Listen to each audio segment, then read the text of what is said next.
निर्दोषी हुई है और गलती की सजा भी मिली है। अब हम लोग को उद्धार का मार्ग बताए ऋषिराज।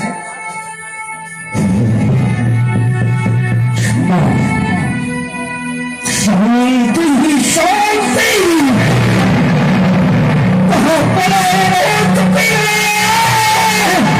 मेरी आत्मा में निवास करे।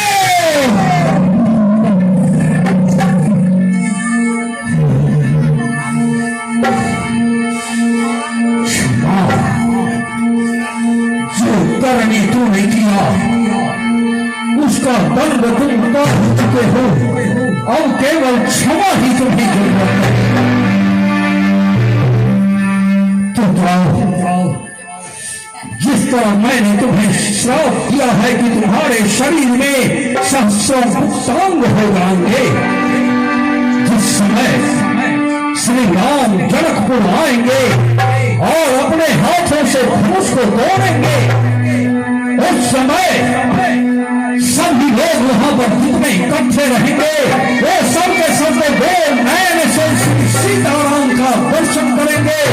लेकिन तुम्हारे शरीर में जो सहस्रों गुप्तांग रहेगा वो सहस्र नेत्र बन जाएंगे और तुम सहस्र नेत्र से श्री सीताराम का दर्शन करोगे और उस दिन से तेरे ऊपर बढ़ जाएगा। हमें भी उद्धार का मार्ग बताए ऋषिराज।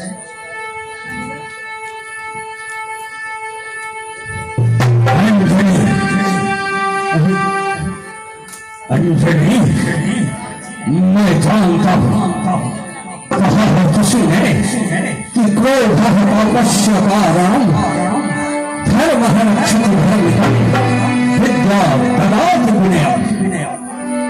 धर्म की रक्षा जो धार्मिक पुरुष होगा वही कर सकता है और विनम्रता उसी में आएगी जिसके पास में विद्या होगी।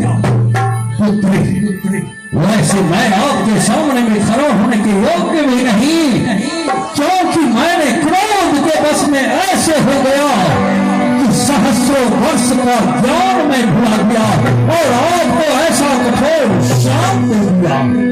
कोई बात नहीं, अब ये आपका पिता आपको आशीर्वाद दे रहा है कि जिस तरह मैंने ये शाप दिया कि कुंवारी अवस्था में आपको पुत्र होगा, पुत्र अवश्य होगा, लेकिन वह पुरुष, वह आपका पुत्र इतना तेजवान, इतना प्रकाशमान और इतना बड़ा राम का भक्त होगा कि उसके प्रकाश के सामने आपके इस कलंक को कोई नहीं देख पाएगा और सारी दुनिया आपको अंजनी नहीं माता अंजनी कर करके पुकारेंगे और आपके पुत्र का नाम होगा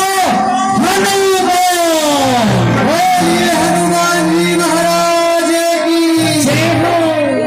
सदानंद, मैं लज्जित हूं अपने कर्म पे, लेकिन जाओ, मैंने तुम्हें आज जन्म दरिद्र रहने का श्राप दिया है, लेकिन अब आशीर्वाद दे रहा हूं। अभी से जाकर के तुम महाराजा जनक के यहाँ उपरोहिती कर्म करोगे और जब सीताराम का विवाह होगा तुम्हारे हाथों द्वारा, उस समय श्री सीताराम के हाथों से जो दक्षिणा प्राप्त करोगे, उस दक्षिणा को पाते ही तुम्हारी दरिद्रता नष्ट हो जाएगी और तुम पुनः धनाढ्य हो जाओगे।